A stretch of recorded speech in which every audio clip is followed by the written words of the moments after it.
നമസ്കാരം. ഈ കഴിഞ്ഞ വ്യാഴാഴ്ചയാണ് വൈറ്റ് ഹൌസിൽ വെച്ച് പ്രധാനമന്ത്രി നരേന്ദ്രമോദിയും അമേരിക്കൻ പ്രസിഡന്റ് ഡൊണാൾഡ് ട്രംപും കൂടിക്കാഴ്ച നടത്തിയത്. ഊഷ്മളമായ സ്വീകരണമാണ് ഇന്ത്യൻ പ്രധാനമന്ത്രിക്ക് ലഭിച്ചത്. അങ്ങോട്ടും ഇങ്ങോട്ടും പ്രശംസ കൊണ്ട് മൂടുന്ന രണ്ട് ഗ്രേറ്റ് ഫ്രണ്ട്സിനെയാണ് ഓവൽ ഓഫീസ് മീറ്റിംഗിൽ കണ്ടത്.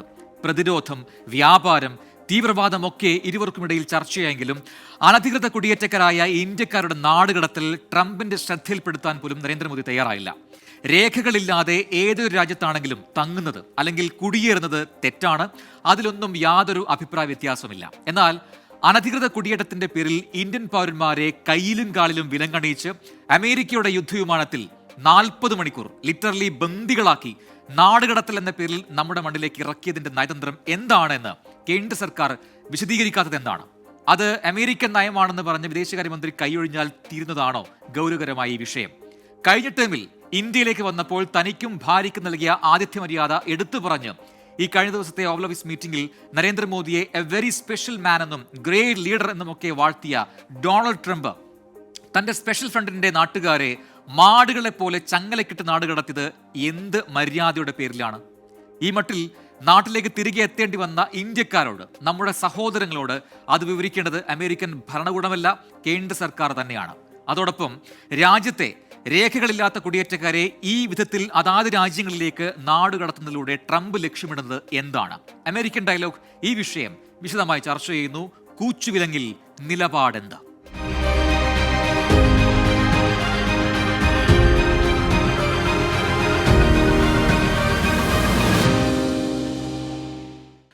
ചർച്ചയിൽ ഇന്നത്തെ അതിഥികൾ: Mr. Vincent Xavier Palathingal, conservative activist, former state central committee member of the Republican Party of Virginia and currently committee member of Lee County Republican Party in Florida.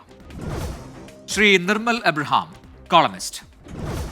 Shri Sajimon Anthony, Focana president, investor, American political analyst.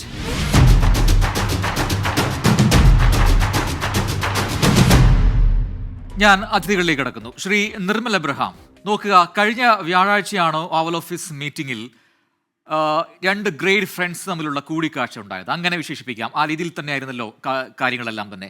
മറ്റൊരു രാഷ്ട്രത്തലവനും ലഭിക്കാത്ത രീതിയിലുള്ള warm greeting ലഭിക്കുന്നു, അങ്ങോട്ടും ഇങ്ങോട്ടും pricing, അതൊക്കെ നമ്മൾ കണ്ടതാണ്.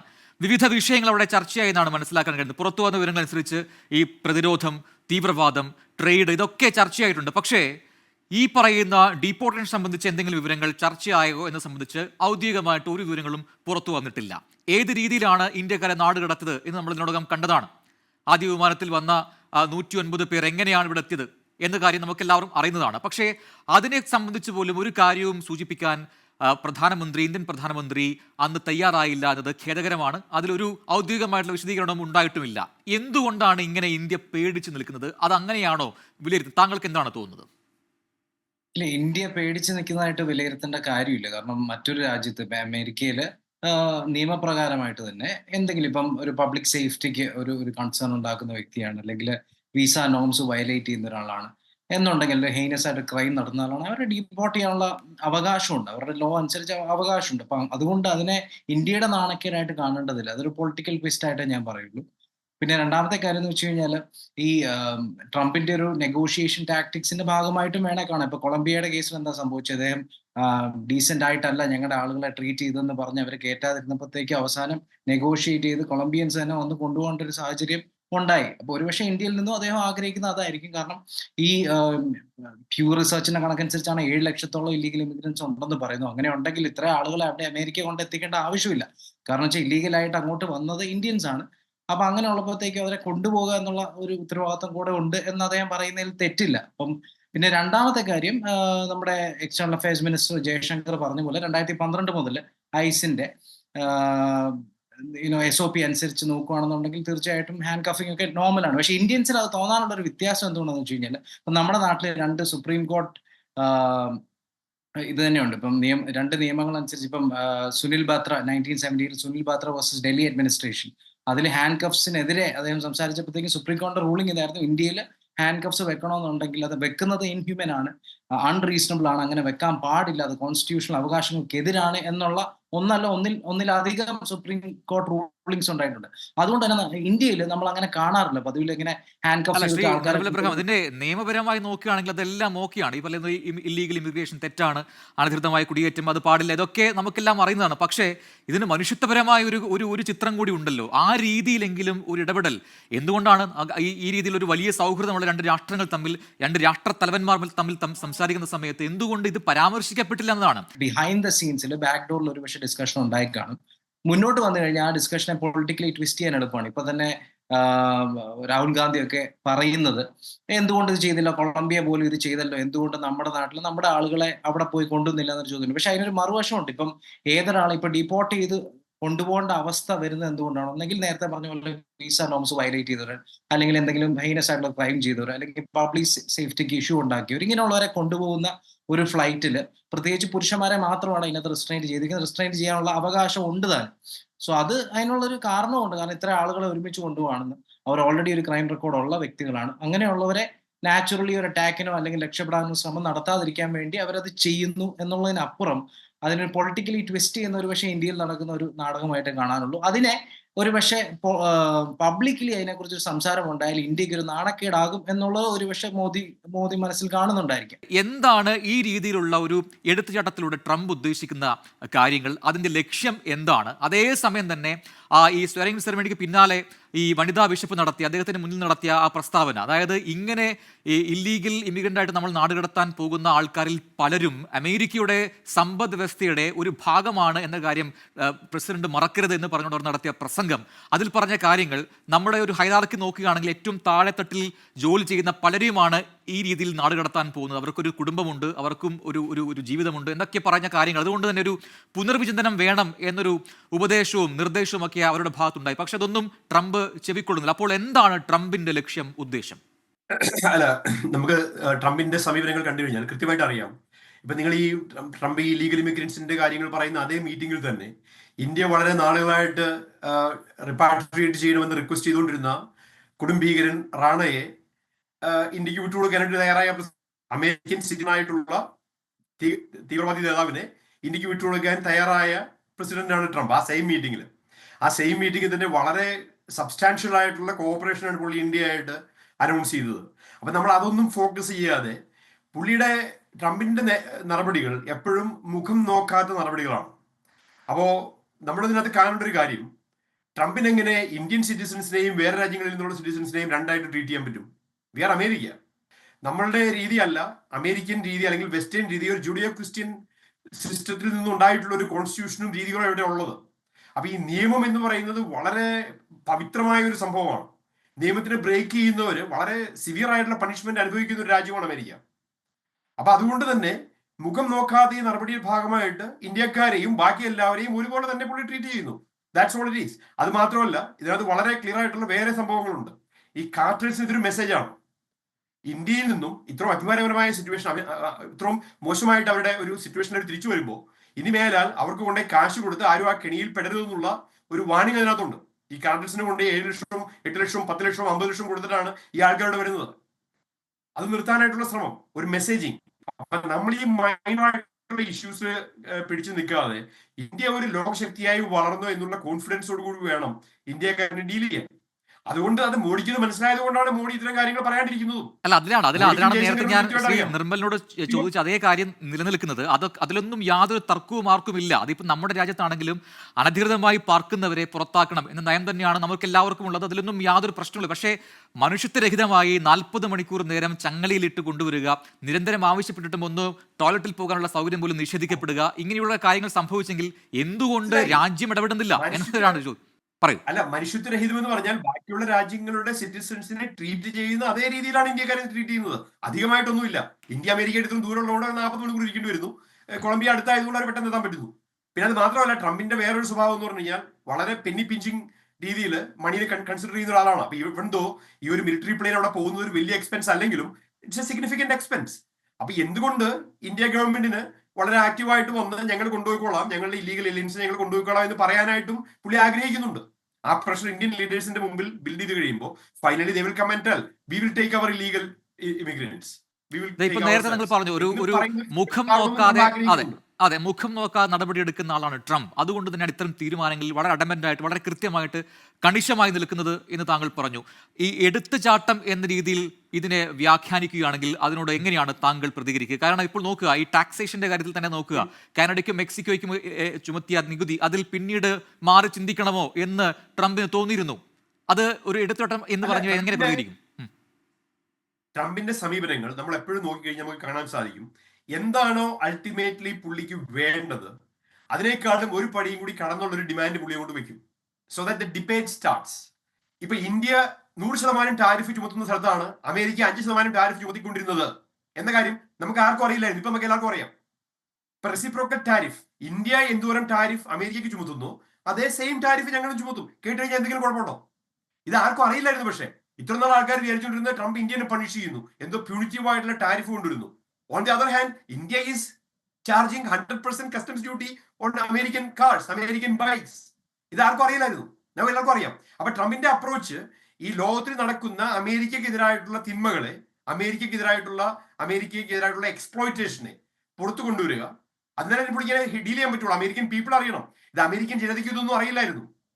അപ്പൊ ട്രംപിന്റെ അപ്രോച്ച് എപ്പോഴും അമേരിക്കൻ ജനതയെ കൂടുതൽ അവെയർ ആക്കുക, അമേരിക്കൻ ജനതയുടെ അവരുടെ ഒരു അഭിപ്രായം പുള്ളി ചെയ്യാൻ ആഗ്രഹിക്കുന്ന കാര്യങ്ങൾക്ക് അനുകൂലമായിട്ട് കൊണ്ടുവരിക എന്നുള്ളതാണ് പുള്ളി ഉദ്ദേശിക്കുന്നത്.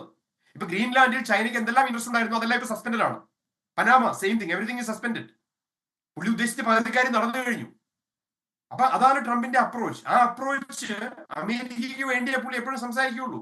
ഓൺ ദി അതർ ഹാൻഡ് ഇന്ത്യനെ വളരെ സ്ട്രാറ്റജിക് പാർട്ണറായിട്ട് കാണുന്ന ഒരു ലീഡറാണ് ട്രംപ്. ഇതുവരെ ഒരു നേതാവും, അമേരിക്കൻ പ്രസിഡന്റ് എന്നുള്ള രീതിയിൽ ഒരു നേതാവും ഇന്ത്യക്ക് കൊടുക്കാത്ത സ്ഥാനമാണ് ട്രംപ് ഇന്ത്യക്ക് കൊടുക്കുന്നത്.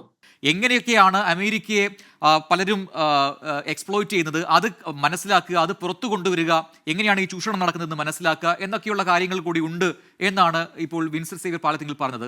അത് അങ്ങനെ തന്നെയാണെന്ന് താങ്കൾ കരുതുന്നുണ്ടോ? അങ്ങനെയെങ്കിൽ ഇപ്പോൾ നോക്കുക, കാനഡയും മെക്സിക്കോയും തിരികെ ഇതേപോലെ ഒരു ചുങ്കം ചുമത്താൻ തയ്യാറായപ്പോൾ അമേരിക്ക എടുത്ത നിലപാട് എന്താണ്? അപ്പോൾ എന്താണ് ഇത്തരം തീരുമാനങ്ങളിലൂടെ, കടുത്ത നടപടികളിലൂടെ അൾട്ടിമേറ്റ്ലി അമേരിക്ക ലക്ഷ്യമിടുന്നത് എന്താണ്?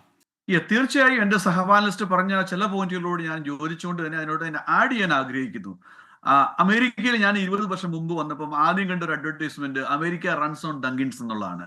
അപ്പൊ അതിനുശേഷം പിന്നെ എനിക്ക് മനസ്സിലായി അമേരിക്ക റൺസ് ഓൺ ഡങ്കിൻസ് എന്നുള്ള അഡ്വർടൈസ്മെന്റിനകത്ത് ഈ മൈഗ്രേഷനെ പറ്റി ശ്രദ്ധിച്ചപ്പോൾ എനിക്ക് മനസ്സിലായത് അമേരിക്ക റൺസ് ഓൺ മൈഗ്രൻസ്.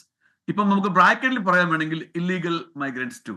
അപ്പം ഈ കാറ്റഗറിക്കുള്ള ലീഗലായിട്ട് വന്ന മൈഗ്രൻസിനും ഇല്ലീഗലായിട്ടുള്ള മൈഗ്രൻസിനും ഒക്കെ ഈ അമേരിക്കയെ ആക്കാനായിട്ടുള്ള കോൺട്രിബ്യൂഷൻ തന്നിട്ടുണ്ടോ എന്നുള്ള കാര്യത്തിൽ ഒരു സംശയവുമില്ല. എന്നാൽ എല്ലാ പോളിസികൾക്കും ഒരു ബാലൻസ് വേണം. കഴിഞ്ഞ തവണത്തെ ഇലക്ഷനിലെ കുടിയേറ്റം, അതായത് ഇമിഗ്രേഷൻ ഒരു സെൻട്രൽ പോയിന്റ് ആയിരുന്നു.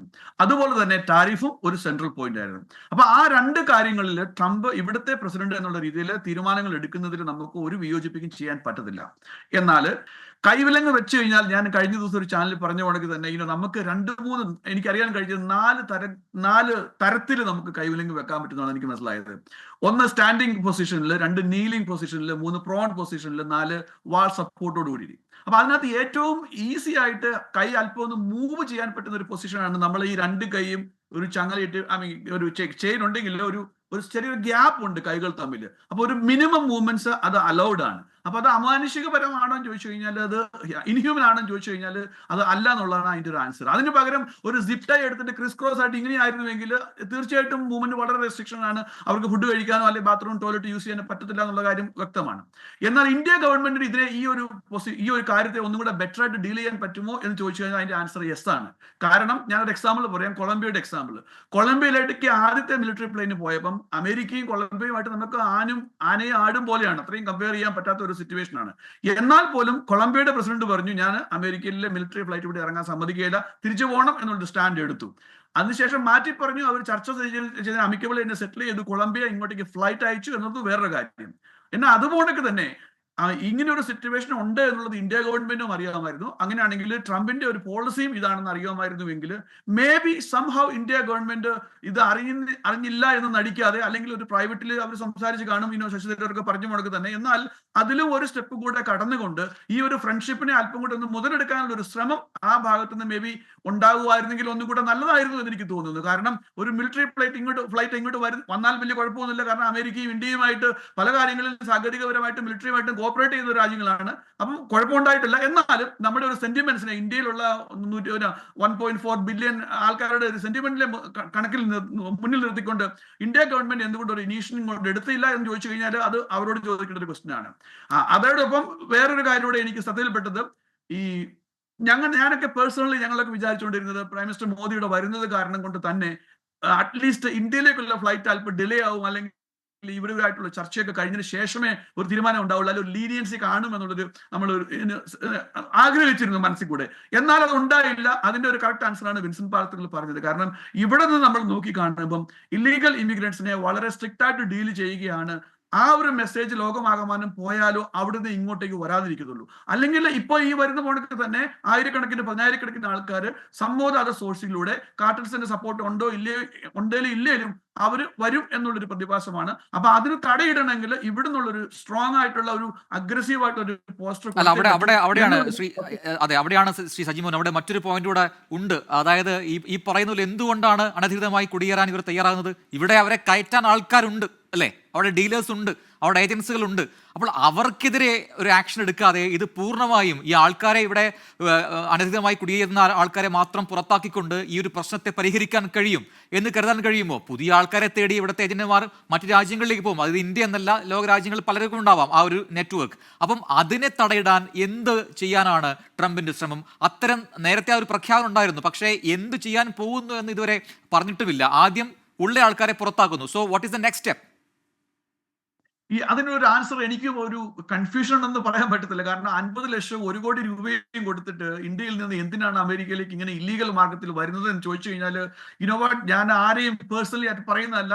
ഈ പ്ലെയിൻ ലാംഗ്വേജ് പറയുവാണെങ്കിൽ അതിന് സ്റ്റുപ്പിഡിറ്റി എന്ന് പറയും, അതിന്റെ ഹൈറ്റ് ഓഫ് സ്റ്റുപ്പിഡിറ്റി എന്ന് പറയും. കാരണം 50 ലക്ഷം രൂപയും 1 കോടി രൂപയുണ്ടെങ്കിൽ നമ്മൾ ഒന്നും ചെയ്യേണ്ട. അതുകൊണ്ട് ബാങ്കിൽ ഇട്ടാൽ പോലും 10% പലിശ കിട്ടി അവർക്ക് അന്തസ്സായിട്ട് ഡിഗ്നിറ്റിയോടെ ജീവിക്കാൻ പറ്റത്തില്ല ഇന്ത്യയിൽ. അത് കേരളത്തിലാണെങ്കിലും പഞ്ചാബിലാണെങ്കിലും ഹരിയാന ആണെങ്കിലും ഇന്ത്യ സ്വർഗമാണെന്നല്ല ഞാൻ പറയുന്നത്. ബട്ട് ഡിഗ്നിഫൈഡ് ആയിട്ടുള്ള ഒരു ലൈഫിനോട് ഒരു പോസിബിലിറ്റി ഉണ്ട്. അപ്പൊ അവർ ഈ 50 ലക്ഷവും 1 കോടിയും ഒക്കെ കൊടുത്തിട്ട് ഇത്രയും ലീഗൽ വഴിയല്ല ഇല്ലീഗലായിട്ട് വരുന്നിട്ട് പിന്നെ ഈ ഒരു ചർച്ചയിലേക്ക് പോകുന്നത് തന്നെ അന്യായമായ ഒരു കാര്യമാണെന്ന് ഞാൻ പറയാൻ ആഗ്രഹിക്കുന്നു. ഞാൻ ആരുടെയും സെന്റിമെന്റ്സിനെ നെഗറ്റീവായിട്ട് പറഞ്ഞല്ല. പേഴ്സണലി ഐ ഫീൽ അവിടെ ഇങ്ങനെയുള്ള ഓരോ ഫാമിലിയോടും എനിക്ക് സെന്റിമെന്റ് ഉണ്ട്. I feel bad about it. കാരണം നമ്മൾ എല്ലാവരും വരുന്നത് ജീവിതം നയിക്കുന്നത് ഒരു ഡ്രീമാണ്. ആ ഡ്രീമിന്റെ ഒരു കാരണമാണ് ഓരോ രീതിയിൽ വന്നത് മാത്രമേ ഉള്ളൂ. നേരത്തെ പറഞ്ഞല്ലോ, ഈ രീതിയിൽ 1 കോടി രൂപയുണ്ടെങ്കിൽ നമുക്ക് സുഖമായി നാട്ടിൽ താമസിക്കാം, അതും ലാവിഷായി താമസിക്കാം എന്ന് പറയുന്നു. അപ്പോൾ ഔദ്യോഗികമായ എല്ലാ രേഖകളും ഉണ്ടെങ്കിൽ അമേരിക്കയിൽ സുഖമാണോ ജീവിക്കാൻ? താങ്കൾക്ക് ഇത്രയും എക്സ്പീരിയൻസ് ഉണ്ടല്ലോ. ഞാൻ ഇന്ത്യൻ ഒറിജിൻ ആണ്, ഇപ്പോൾ അമേരിക്കൻ ആണ്. I proud to be an American. കാരണം ഇവിടെ വന്നതിന് ശേഷം എനിക്ക് ഇന്ത്യയിൽ ചിന്തിക്കാൻ പറ്റാത്ത പല കാര്യങ്ങളും ചെയ്യാൻ പറ്റി എന്നുള്ള കാര്യത്തിൽ ഒരു സംശയമില്ല. ഞാനൊരു ഫാർമസ്യൂട്ടിക്കലിന്റെ ലീഡർഷിപ്പിൽ വന്ന ഒരാളാണ്. ഇപ്പം ഞാൻ കൺസ്ട്രക്ഷനും മറ്റു പല കാര്യങ്ങളിലും ഫൊക്കാനയിലും അങ്ങനെ പല കാര്യങ്ങളും എനിക്ക് ഇവിടെ വന്ന് എൻ്റെ എഡ്യൂക്കേഷൻ ഇമ്പ്രൂവ് ചെയ്യാൻ പറ്റി, എൻ്റെ പ്രൊഫഷൻ ചെയ്യാൻ പറ്റി എന്നുള്ള കാര്യത്തിൽ സംശയമില്ല. അതുകൊണ്ട് തന്നെ ആയിരിക്കാം അമേരിക്ക ഒരു ഡ്രീം കൺട്രി ആണോ എന്ന് ചോദിച്ചു കഴിഞ്ഞാൽ ഡ്രീം കൺട്രി ആണ്. ഈ ട്രംപ് എടുത്ത പുതിയ തീരുമാനങ്ങൾ, ഇപ്പോൾ എക്സിക്യൂട്ടീവ് ഓർഡേഴ്സ് അടക്കമുള്ള കാര്യങ്ങളിലേക്ക് നോക്കിക്കഴിഞ്ഞാൽ ഈ എടുത്തുചാട്ടം അത് ആണോ എന്ന് സംശയം. അത് എത്ര നാളത്തേക്ക് ഇത് എക്സ്റ്റെൻഡ് ചെയ്ത് കൊണ്ടുപോകാൻ കഴിയും എന്നൊക്കെയുള്ള ചോദ്യങ്ങൾ മറുഭാഗത്തുണ്ട്. ലോകരാജ്യങ്ങൾ നിലവിൽ അമേരിക്കൻ നിലപാടുകൾ അല്ലെങ്കിൽ ട്രംപിന്റെ നിലപാടുകളെ ഏത് രീതിയിൽ കാണുന്നു എന്നാണ് മനസ്സിലാക്കേണ്ടത്. ഒരു വലിയ മാറ്റത്തിന് ഇത് വഴിവെക്കുന്ന രീതിയിലുള്ള ചലനങ്ങൾ അമേരിക്കയിൽ ഉണ്ടാകുന്നുണ്ടോ അല്ലെങ്കിൽ ഉണ്ടാകാൻ പോവുകയാണോ? ഇതിനെ കാണേണ്ടത് ഇപ്പം എക്സിക്യൂട്ടീവ് ഓർഡേഴ്സ് എല്ലാം അദ്ദേഹം പുതിയതായിട്ട് കൊണ്ടുവന്ന എക്സിക്യൂട്ടീവ് ഓർഡേഴ്സ് അല്ലേ. ഇപ്പം അമേരിക്കൻ ഹിസ്റ്ററി നോക്കി കഴിഞ്ഞു കഴിഞ്ഞാൽ ഓരോ പ്രസിഡന്റ്, ഇപ്പൊ ബൈഡൻ വന്ന സമയത്ത് 170ഓളം എക്സിക്യൂട്ടീവ് ഓർഡേഴ്സ് അദ്ദേഹത്തിന്റെ പൊളിറ്റിക്കൽ എന്താ പറയാ ഒരു ചായ്വ് വെച്ച് അദ്ദേഹത്തിന്റെ ജനങ്ങളെ പ്ലീസ് ചെയ്യാനുള്ള രീതിയിൽ കൊണ്ടുവന്നിട്ടുണ്ട്. അത് ട്രംപ് വരുമ്പോൾ മാറ്റി. അപ്പൊ അത് അടുത്ത ഗവൺമെന്റ് വരുമ്പോൾ അത് മാറ്റും. സോ അങ്ങനെ എല്ലാ എക്സിക്യൂട്ടീവ് ഓർഡേഴ്സും അദ്ദേഹം പുതിയതായിട്ട് കൊണ്ടുവരുന്നതല്ല, പഴയതിനെ മാറ്റി അദ്ദേഹത്തിന്റെ എന്താ റൈറ്റ് വിങ് ഐഡിയോളജി അതിൻ്റെ അത് കൊണ്ടുവരുന്നു, അല്ലെങ്കിൽ നാഷണലിസ്റ്റ് ഐഡിയോളജി കൊണ്ടുവരുന്നു, അല്ലെങ്കിൽ കൺസർവേറ്റീവ് ഐഡിയോളജി കൊണ്ടുവരുന്നു, അതിന്റെ ഭാഗമായിട്ട് മാറ്റുന്നു. പിന്നെ ലോകം എങ്ങനെ കാണുന്നു എന്ന് ചോദിച്ചു കഴിഞ്ഞാൽ, ഇപ്പം നേരത്തെ ടാരിഫിന്റെ കാര്യം 2 സഹ പാനലിസ്റ്റുകളും മനോഹരമായിട്ട് പറഞ്ഞു. ഇതിനകത്ത് ഒരു ഏറ്റവും റിലേറ്റബിൾ ആയിട്ടുള്ള ഒരു സിമ്പിൾ എക്സാമ്പിൾ ആണ്. ഹാർലി ഡേവിഡ്സൺ നമുക്കൊക്കെ ഇഷ്ടപ്പെട്ട ഒരു ബൈക്കാണ്. ആ ബൈക്ക് നമ്മൾ ഇവിടെ നാട്ടിൽ വരുമ്പോഴത്തേക്കും ട്രംപിന്റെ നെഗോഷിയേഷൻ ടാക്ടിനെ കുറിച്ച് ശ്രീ വിൻസെന്റ് സേവ്യർ പറഞ്ഞിരുന്നു. ഈ 2018 ട്രംപ് അധികാരത്തിലായിരുന്ന സമയത്ത് 75% ഡ്യൂട്ടിയും 28% GSTയും 3% സെസ്സും ആയിട്ട് 106% ടാക്സിലാണ് ഹാർലി ഡേവിഡ്സൺ ഇന്ത്യയിൽ ഇറങ്ങുന്നത്. പക്ഷെ ഇന്ത്യയിൽ നിന്ന് അങ്ങോട്ട് വിടുന്ന റോയൽ എൻഫീൽഡ് ബൈക്കുകൾക്ക് 2.5% ആകെ ഡ്യൂട്ടി ഉള്ളൂ. അപ്പൊ ആ ഒരു ഡിസ്പാരിറ്റി നോക്കി അങ്ങനെ മാത്രം ചിന്തിച്ചാൽ, ബാക്കി എല്ലാം നമ്മൾ വിടുക, ഇന്ത്യൻ അമേരിക്കൻ ഐഡിയോളജി ഇതെല്ലാം വിട്ടിട്ട് അങ്ങനെ ചിന്തിച്ചു കഴിഞ്ഞാൽ ട്രംപ് പറയുന്നത് ശരിയല്ലേ എന്ന് തന്നെയാണ് എൻ്റെ ആർഗ്യുമെന്റ്. പിന്നെ രണ്ടാമത്തെ കാര്യം, ഇമിഗ്രൻസിന്റെ കേസിൽ ഏത് രാജ്യമാണെന്നുണ്ടെങ്കിൽ ഇപ്പൊ UK-യിലും ഫ്രാൻസിലും ജർമ്മനിലും ഒക്കെ നടക്കുന്നത് നമ്മൾ കാണുന്നതാണ്. ഇല്ലീഗൽ ഇമിഗ്രൻസിനെ നേരത്തെ ശ്രീ സജിമോൻ ആന്റണി പറഞ്ഞു എല്ലാത്തിനും ഒരു ബാലൻസിങ് ആക്ട് ഉണ്ട്, അതാണ് അതിന്റെ ശരി. അപ്പോൾ ഒരു ബാലൻസ് വെച്ച് കൊണ്ടുവന്നില്ലെന്നുണ്ടെങ്കിൽ കഴിഞ്ഞ ഒരു 4 വർഷത്തിനിടെ ബൈഡന്റെ അഡ്മിനിസ്ട്രേഷനിടയിൽ ഏകദേശം 10 മില്യണോളം ഇല്ലീഗൽ ഇമിഗ്രൻസ് ആണ് കയറി വന്നതെന്ന് പറയുന്നു. അതൊരു വലിയ ലോഡാണ്, അമേരിക്ക പോലെ രാജ്യത്തിനാണെങ്കിൽ പോലും വലിയൊരു ലോഡാണ്. ഇനി അങ്ങനെ സംഭവിക്കാതിരിക്കാനും കൂടെ ഒരു സ്ട്രോങ് ആയിട്ടൊരു മെസ്സേജ് കൊടുക്കാനും കൂടിയാണ് അദ്ദേഹം ഇത് ചെയ്തത്. അപ്പൊ ഇപ്പൊ ഇന്ത്യൻസിനെ ഇങ്ങോട്ട് വിട്ടതിന് ശേഷം ഒരു സ്ക്രീൻഷോട്ട് ഉണ്ട്, ട്വിറ്ററിൽ ഇവർ പോസ്റ്റ് ചെയ്തത് കണ്ടിട്ടുണ്ടോ എന്നത്, ഐസ് പോസ്റ്റ് ചെയ്തതിൻ്റെ അകത്ത് വ്യക്തമായിട്ട് അവസാനം പറഞ്ഞിട്ടുണ്ട് ഇത് ഇന്ത്യക്കാരെ ഇങ്ങോട്ട് കയറ്റി കൊണ്ടുപോവാണ്. അതിന്റെ അടിയിൽ ബോൾഡ് ആയിട്ട് എഴുതി വെച്ചിട്ടുണ്ട്, illegal immigrants not welcome, if you step in you will be removed. അങ്ങനെ തന്നെ എഴുതിയിട്ടുണ്ട്. അതൊരു വാർണിംഗ് ആണ്. ഇത് കാണുന്ന ലോകത്തിരിക്കുന്ന ഏത് രാജ്യവും അല്ല അങ്ങോട്ട് കടക്കാൻ ആഗ്രഹിക്കുന്ന ഏത് രാജ്യക്കാരനും ഉള്ളൊരു വാർണിംഗ് ആണ്. 1. 2, ട്രംപിനെ അധികാരത്തിൽ ഏറ്റിയത് ഏകദേശം 77 മില്യൺ ആളുകളാണ്. അവർക്കുള്ള ഒരു മെസ്സേജ് കൂടിയാണ്, നിങ്ങൾ എന്നെ കയറ്റിയത് ഇതുകൊണ്ടാണ്, ഒരു പ്രസിഡന്റ് ആക്കിയത് ഇതുകൊണ്ടാണ്, ആ റീസൺ ഞാൻ നിറവേറ്റുന്നു, ഇല്ലീഗൽ ഇമിഗ്രൻസിനെ ഞാനൊന്ന് ഡീപ്പോർട്ട് ചെയ്യുമെന്ന് പറഞ്ഞു, ഞാൻ കയറിയ ഉടൻ തന്നെ ഡീപ്പോർട്ട് ചെയ്യുന്നു. ഈ 2 മെസ്സേജസ് ഈ 2 ആളുകൾക്ക് അയക്കുക എന്നുള്ളതാണ് ഉദ്ദേശം. പിന്നെ ഇന്ത്യനെ ബാധിക്കാം, ഇപ്പം മറ്റുള്ള രാജ്യങ്ങൾ ഇപ്പൊ സ്പെസിഫിക്കലി ഇന്ത്യയെ ബാധിക്കാവുന്ന 2 രീതിയുണ്ട്. ഇപ്പം 7 ലക്ഷത്തോളം ആളുകൾ ഉണ്ടെന്ന് പറയുന്നു. ഫസ്റ്റ് സ്റ്റേജിൽ 18,000 ആളുകളെയാണ് വിടുന്നെന്ന് പറയുന്നു. ഈ ആളുകൾ വരുന്നത് നമുക്ക് ചില സമയത്ത് വേണേൽ പോസിറ്റീവ് ആകാം. ഇപ്പൊ ഈ പറയുന്ന ആളുകൾ എത്രത്തോളം സ്കിൽഡ് ലേബർ ചെയ്യുന്ന ആളുകളാണെന്ന് അറിയത്തില്ല. സ്കിൽഡ് ലേബർ ചെയ്യുന്ന ആളുകളാണ് ഇന്ത്യക്ക് അതൊരു അസറ്റ് ആണ്. അതല്ല അൺസ്കിൽഡ് ലേബർ ചെയ്യുന്നതാണെന്നുണ്ടെങ്കിൽ ഇന്ത്യക്ക് അതൊരു ലയബിലിറ്റിയാണ്. ഓൾറെഡി ഒരു അൺഎംപ്ലോയ്മെന്റ് ക്രൈസിസ് കേരളത്തിൽ ഉൾപ്പെടെ ഉണ്ട്. അപ്പോൾ ഒരു ലയബിലിറ്റി ആകാം. പിന്നെ റെമിറ്റൻസസിന്റെ കേസിൽ ഒരു പക്ഷേ ഒരു പ്രശ്നം ഉണ്ടായേക്കും. ഇപ്പൊ റെമിറ്റൻസസ് ഈ നിൽക്കുന്ന ആളുകൾ വർഷങ്ങളോളം അവിടെ നിൽക്കുന്നവരാണെന്നുണ്ടെങ്കിൽ ആ റെമിറ്റൻസസിന് ഒരു കുറവ് വന്നേക്കും. ഇതിനപ്പുറം ഇന്ത്യക്ക് ഒരു വലിയ ഫൈനാൻഷ്യൽ ബർഡൻ ഒന്നും ഇവിടെ വരാൻ പോകുന്നില്ല. കൈവിലങ്ങിട്ട് കൊണ്ടുവരുന്നതിൽ പല ആൾക്കാരും ലഹരിക്ക് അടിമപ്പെട്ടവരായിരിക്കാം. അവരെങ്ങനെ പ്രതികരിക്കുമെന്ന് നമുക്കറിയില്ല. അതുകൊണ്ടാണ് ചങ്ങലക്കിടുന്നെന്ന് പറയുന്നു. എല്ലാവരും അങ്ങനെയാണോ? അപ്പോൾ ഓരോരുത്തർക്കും അത് കൃത്യമായി മനസ്സിലാക്കാൻ കഴിയാതെ പോകുന്നുണ്ടോ? മറ്റൊന്ന് എന്താണ് പറയുക, 40 മണിക്കൂർ യാത്രയിൽ ഒരു ടോയ്ലറ്റിൽ പോകണമെന്ന് പറഞ്ഞ് ആവർത്തിച്ച് പറഞ്ഞിട്ടും അത് അനുവദിച്ചു തന്നില്ല എന്ന് പറഞ്ഞ ആൾക്കാർ നമ്മൾ കഴിഞ്ഞ തവണ കണ്ടതാണ്. അപ്പോൾ ഇതിൽ ഒരു മനുഷ്യത്വരാഹിത്യമുണ്ട് എന്ന് സമ്മതിക്കേണ്ടി വരുന്നില്ലേ? അല്ല, അപ്പൊ അതിനകത്ത് നിങ്ങൾ മനസ്സിലാക്കേണ്ട ഒരു കാര്യം, ഈ നമ്മളിപ്പോ ഇന്ത്യയിലെ ആൾക്കാരെ അവർ വിലങ്ങ് വെച്ചില്ലെങ്കിലും വയലൻസ് ഉണ്ടാക്കുവോ ഇല്ലയോ എന്നുള്ള രീതിയിൽ അമേരിക്കയ്ക്ക് ചിന്തിക്കാൻ പറ്റുമോ?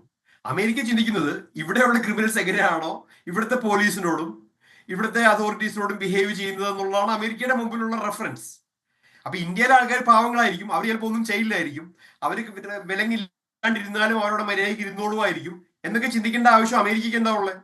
അമേരിക്കയെ സംബന്ധിച്ച് അമേരിക്കയിലെ ക്രിമിനൽസിനെ പിടിച്ചു കഴിഞ്ഞാൽ അവരെ വളരെ ഫേമായിട്ട് ഹാൻഡിൽ ചെയ്തില്ലെങ്കിൽ അവർ തിരിച്ചു വളരെ ഫേമായിട്ട് പോലീസിനോട് റിയാക്ട് ചെയ്യുന്ന ആൾക്കാരാണ് ഇവിടെ കണ്ടിട്ടുള്ളത്. അപ്പൊ നാച്ചുറലി 100-200 പേരെ ഒരു പ്ലെയിനിൽ കയറ്റി കൊണ്ടുവരുമ്പോൾ ഈ പ്ലെയിനിലുള്ള ആൾക്കാരെല്ലാം കൂടി ആ പ്ലെയിനിലുള്ള ആൾക്കാർക്കെതിരായിട്ട് തിരിഞ്ഞു കഴിഞ്ഞാൽ ആ പ്ലെയിൻ ഹൈജാക്ക് വരെ വേണം ചെയ്യാൻ പറ്റില്ലേ? അപ്പം അമേരിക്കയ്ക്ക് എന്തുകൊണ്ട് ഇന്ത്യക്കാരൻ പാവമാണെന്ന് ചിന്തിക്കേണ്ട ആവശ്യം എന്താ ഉള്ളത്? അമേരിക്കയെ സംബന്ധിച്ച് ഇന്ത്യക്കാരൻ ക്രിമിനലാണ്. അപ്പോ ഈ 40 മണിക്കൂർ എന്തുകൊണ്ട് ഒരു പ്രശ്നമാകുന്നു? ബിക്കോസ് 40 മണിക്കൂർ ഇന്ത്യ ദൂരെ ആയതുകൊണ്ടാണ്. അല്ലാതെ അമേരിക്കക്കാരൻ ഇന്ത്യനെ സ്പെഷ്യലായിട്ട് ട്രീറ്റ് ചെയ്യുന്നതല്ല. അപ്പോൾ നമ്മളത് ഇമോഷണൽ ആക്കാതെ ലോജിക്കലായിട്ട് ചിന്തിച്ചു കഴിഞ്ഞാൽ ഇന്ത്യക്കാരനായിട്ടല്ല അവരവിടെ കാണുന്നത്, അമേരിക്കയിൽ നിന്ന് പോകുന്ന ഒരു ക്രിമിനൽ ആയിട്ടാണ് അവരെ കാണുന്നത്. അപ്പൊ അവര് വയലന്റ് ആവാനുള്ള സാധ്യതകളുണ്ട്, അവർക്ക് ഡ്രഗ് ഉണ്ടാവാനുള്ള സാധ്യതകളുണ്ട്. പിന്നെ ഇപ്പം അവരിൽ പൈസ ഉണ്ടോ ഇല്ലയോ, അവർ പാവങ്ങളാണോ നന്മയുള്ളവരാണോ എന്നൊക്കെ ചോദിച്ചു കഴിഞ്ഞാൽ എനിക്കിത് കൃത്യമായിട്ട് അറിയാം. ഞാൻ പണ്ട് 1991 സൗദി അറേബ്യയിൽ പോയപ്പോൾ I have face this myself. നമ്മള് കാശൊന്നും കൊടുക്കണ്ടായെന്ന് പറയുന്നു, എഞ്ചിനീയറിംഗ് ഡിഗ്രി ഉണ്ടെങ്കിൽ ഫ്രീ ആയിട്ട് പോകുന്നു, അമേരിക്കയിൽ ഫസ്റ്റ് ഗൾഫ് വാർ കഴിഞ്ഞു, ഒത്തിരി എഞ്ചിനീയേഴ്സിന് ആവശ്യമുണ്ടെന്ന് പറയുന്നു, ബോംബെയിൽ ചെല്ലുന്നു, വിസ അടിച്ച് പോകാൻ പിറ്റേ ദിവസം പോകാൻ വേണ്ടി ഉള്ള ജോലിയും റിസൈൻ ചെയ്തിട്ടാണ് ചെന്നിരിക്കുന്നത്. ചെന്ന് കഴിയുമ്പോഴത്തേക്കാണ് പറയുന്നത് 15,000 രൂപ തരണം, അതേ പോകാൻ പറ്റില്ല. അതായത് ഇതൊന്നും പൈസ ഉള്ളവരല്ല, നമ്മൾ സാധാരണ വീട്ടിൽ നിന്ന് വരുന്ന. അപ്പൊ നമ്മളോട് പറയുവാണ് നിങ്ങൾക്ക് എഞ്ചിനീയറിംഗ് ഡിഗ്രി എന്നുള്ളവർക്ക് ഒരു പ്രശ്നമില്ല, നിങ്ങൾ കയറ്റി വിടുവാണ്, നിങ്ങൾ ബോംബെയിൽ ചെന്നാൽ മതി, ബോംബെ ചെല്ലാൻ മാത്രമുള്ള എക്സ്പെൻസേ ഉള്ളൂ. എറണാകുളത്ത് ഉണ്ടായിരുന്ന ജോലിയും റിസൈൻ ചെയ്തിട്ടാണ് ഞാൻ ചെല്ലുന്നത്. അവിടെ ചെന്ന് ഇപ്പോഴാണ് പറയുന്നത് 15,000 രൂപ വേണം. അപ്പൊ അവർ പ്രതീക്ഷിക്കുന്നത് നമ്മൾ അപ്പൊ തന്നെ ആൾക്കാരൊക്കെ വിളിച്ച് പറഞ്ഞ് പെട്ടെന്ന് 15,000 രൂപ എത്തിക്കും എന്നാണ് അവർ പ്രതീക്ഷിക്കുന്നത്. ഞാൻ കല്യാണമൊന്നും കഴിച്ചിട്ട് എനിക്ക് ഉത്തരവാദിത്വം ഉണ്ടായിരുന്നില്ല, ഞാൻ പറഞ്ഞു ഞാൻ പോകുന്നില്ല എന്ന് പറഞ്ഞു. പക്ഷേ പോകുന്നില്ല എന്ന് പറയുമ്പോഴത്തേക്ക് അവരെന്താ പറയണെന്ന് അറിയോ? മലയാളികളാണ്, കോട്ടയത്ത് നിന്നൊക്കെയുള്ള ആൾക്കാരാണ് എന്നെ കൊണ്ടുപോയത്. നിങ്ങൾ പോയില്ലെങ്കിൽ നിങ്ങളുടെ തലവെട്ടും എന്ന് പറയുമ്പോഴത്തേക്കും, തലവെട്ടു എന്ന് പറയുമ്പോൾ ആദ്യം പേടിക്കുവാണ്, 23 വയസ്സുള്ള ഒരു പയ്യനാണെന്ന് പറയണം. പക്ഷെ അത് കഴിഞ്ഞപ്പോൾ പിന്നെ എക്സ്പ്ലെയിൻ ചെയ്യുവാണ്, തലവെട്ടു എന്ന് പറഞ്ഞാൽ പാസ്പോർട്ടിൽ ഞങ്ങൾ തലവെട്ടി, നിങ്ങളുടെ പേരിൽ ഞങ്ങൾ വേറെ ആളുണ്ടെന്ന് പറയുന്നത്. അപ്പൊ ഇതൊന്നും ഇവരൊന്നും ക്രിമിനൽസ് ഒന്നും അല്ല, ഇവരെല്ലാം സാധാരണ മനുഷ്യരാണ്, നമുക്കിത് കൃത്യമായിട്ട് അറിയാം. അവരെല്ലാം വളരെ കഷ്ടപ്പെട്ടാണ് ഈ കാശ് ഉണ്ടാക്കുന്നത്. പക്ഷേ ഈ അമേരിക്ക എന്ന് പറയുന്നത് എന്തോ ഒരു സ്വർഗമാണെന്ന് വിചാരിച്ചാണ് ഈ 50 ലക്ഷവും 1 കോടിയൊക്കെ ഉണ്ടാക്കാനായിട്ടുള്ള മഴ കാണിക്കാതിരിക്കുന്ന ആൾക്കാർ. അവിടെയാണ് ഈ തിരിച്ചറിവ് ഉണ്ടാവേണ്ടത്. ഇത് സ്വർഗമൊന്നുമല്ല, ഇവിടെ വന്നാലും കഷ്ടപ്പെട്ട് തന്നെ ജീവിക്കണം. അപ്പൊ അതിനുള്ള ഓപ്പർച്യൂണിറ്റി ഇന്ത്യയിൽ ഉണ്ടാവണം. ഇപ്പൊ ഉണ്ട്, ഞങ്ങളൊക്കെ പോകുന്ന പോലത്തെ സിറ്റുവേഷൻ അല്ല ഇപ്പൊ ഉണ്ട്. 1991 ശേഷം India became an open country with opportunities. Yes. അപ്പോ ഇതിനകത്തൊന്നും ഒരു അബ്സല്യൂട്ട് ആയിട്ടുള്ള ഒരു ട്രൂത്ത് ഒരു സൈഡിലും ഇല്ല. ഇവരൊക്കെ നല്ല മനുഷ്യരാണ്, നമുക്ക് കൃത്യമായിട്ട് അറിയാം. പക്ഷെ തീർച്ചയായിട്ടും 2047 നമ്മളൊരു 100 years ഓഫ് ഇൻഡിപെൻഡൻസ് ആഘോഷിക്കുന്ന സമയത്തെങ്കിലും ഇന്ത്യ ആ രീതിയിലൊക്കെ മാറി ഇവിടെ തന്നെ അത്രമാത്രം അവസരങ്ങൾ ഉണ്ടാവട്ടെ എന്നൊരു പ്രതീക്ഷയാണ് നമുക്കുള്ളത്. ഞാൻ സജീവൻ ആന്റണിയിലേക്ക്, താങ്കൾ നേരത്തെ പറഞ്ഞു ഒരു പോയിന്റ് കൂടി ചേർക്കാനുണ്ട്. അതിനോട് കൂടെ തന്നെ ഒരു ചോദ്യം കൂടി ചോദിക്കുന്നു. ഈ വടക്കൻ അതിർത്തിയിൽ, മെക്സിക്കൻ അതിർത്തിയിലൊക്കെ ഉള്ള അവിടുത്തെ പ്രശ്നങ്ങൾ അല്ലെങ്കിൽ അതുവഴിയുള്ള കടന്നുകയറ്റവും നുഴഞ്ഞുകയറ്റവും ഒക്കെ തടയുമെന്ന് ട്രംപ് പറഞ്ഞിരുന്നു. അതിനുള്ള നടപടികൾ എന്തെങ്കിലും അവിടെ ആരംഭിച്ചിട്ടുണ്ടോ? അമേരിക്കയിലുള്ള ആൾക്കാരാണ് ഞാൻ ചോദിക്കുന്നത്. അത്തരം നടപടികളിലേക്ക് കടന്നു തുടങ്ങിയിട്ടുണ്ടോ അമേരിക്കൻ ഭരണകൂടം? തീർച്ചയായിട്ടും അദ്ദേഹം പറഞ്ഞ മുടക്ക് തന്നെ നടപടികൾ വളരെ ത്വരിതഗതിയിൽ നടക്കുന്നു. അതിന്റെ തുടക്കമാണ് എക്സിക്യൂട്ടീവ് ഓർഡർ. രണ്ടാമത്തെ ആയിരുന്നു ബോർഡർ സെക്യൂരിറ്റി റീആംപ് ചെയ്യാനായിട്ട് കുറെ നൂറുകണക്കിന് ആർമി റിസർവിനെ അവിടെ ഇറക്കിയിട്ടുണ്ട്. അപ്പൊ അങ്ങനെയുള്ള കാര്യങ്ങളുണ്ട്. സർവേലൻസ് നടക്കുന്നുണ്ട്. എക്സ്ട്രാ ഹെലികോപ്റ്റർ അവിടെ അസൈൻ ചെയ്തിട്ടുണ്ട്. അത് മെക്സിക്കോയുടെ ബോർഡർ മാത്രമല്ല, ഈവൻ കനഡിയൻ ബോർഡറിന്റെ മാത്രമുണ്ട്. ഒരു പരിധി വരെ ചിലതൊക്കെ സിംബോളിക് ആണ്. കാരണം ഇപ്പം കാനഡയിൽ നിന്ന് ഒത്തിരി ആൾക്കാർ ഇങ്ങോട്ട് വരുന്നുണ്ടോ എന്ന് ചോദിച്ചു കഴിഞ്ഞാൽ ഒത്തിരി ആൾക്കാർ വരുന്നില്ല. ഈവൻ ഡ്രഗ്സ് വരുന്നുണ്ടോ എന്ന് ചോദിച്ചു കഴിഞ്ഞാൽ ഫെന്റലിന്റെ ഒരു കാര്യം പറഞ്ഞാൽ 0.2% മാത്രമേ കാനഡിയൻ ബോർഡറിൽ നിന്ന് വരുന്നുള്ളൂ. എന്നാൽ എന്തുകൊണ്ട് കാനഡയെ എതിർക്കുന്നു എന്ന് ചോദിച്ചു കഴിഞ്ഞാൽ ഒരു ഓവറോൾ ട്രംപിന് ഒരു മസിൽ പോസ്റ്റർ കാണിക്കണം. ആ ഒരു സ്ട്രാറ്റജിയുടെ പാർട്ടായിട്ടാണ് ഞങ്ങൾ കരുതുന്നത്. പ്രത്യേകിച്ചും താങ്കളുടെ ക്വസ്റ്റ്യൻ ആൻസർ പറയുകയാണെങ്കിൽ സൗത്ത് അമേരിക്കയിൽ നമ്മുടെ വളരെ ഒരു ഒഴുക്ക് ഇപ്പൊ കുറഞ്ഞിട്ടുണ്ട് എന്നുള്ളതാണ് ഇവിടെ നിന്നുള്ള ഒരു എന്താ പറയുക ഒരു ഗ്രൗണ്ട് റിപ്പോർട്ടിങ് പറയുകയാണെങ്കിൽ. എത്ര നാളത്തേക്ക് ഉണ്ടാവും എന്ന് എനിക്കറിയില്ല. അതോടൊപ്പം എനിക്ക് ഇതും പറയേണ്ടിയിരിക്കുന്നു, എന്തുമാത്രം മീഡിയ ഇതിനകത്ത് ബഹളം വെച്ച് കഴിഞ്ഞാലും ഏകദേശം ഇന്നലത്തെ കണക്ക് പറയുകയാണെങ്കിൽ ഇതുവരെ ഡിപ്പോർട്ട് ചെയ്തിരിക്കുന്നത് 8,000 ആണ്. എന്നാൽ നമ്മുടെ മീഡിയ റിപ്പോർട്ടുകളും ഈ ബഹളങ്ങളൊക്കെ കേട്ട് കഴിഞ്ഞാൽ നമ്മൾ വിചാരിക്കും ഓൾമോസ്റ്റ് മില്യൺസ് ഓഫ് ആൾക്കാരെ ഇവിടുന്ന് ഓൾറെഡി പറഞ്ഞു വിട്ടു എന്നൊരു പ്രതീതി വരുന്നുണ്ട്.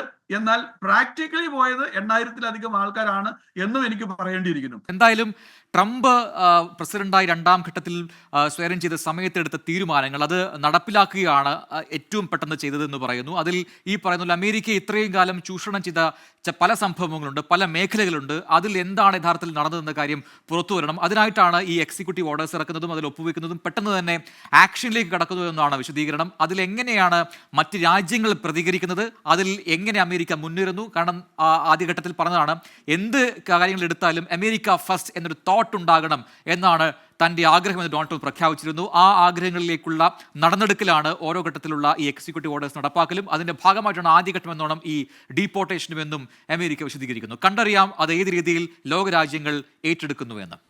മറ്റൊരു വിഷയവുമായി വീണ്ടും അടുത്ത ആഴ്ച. നമസ്കാരം.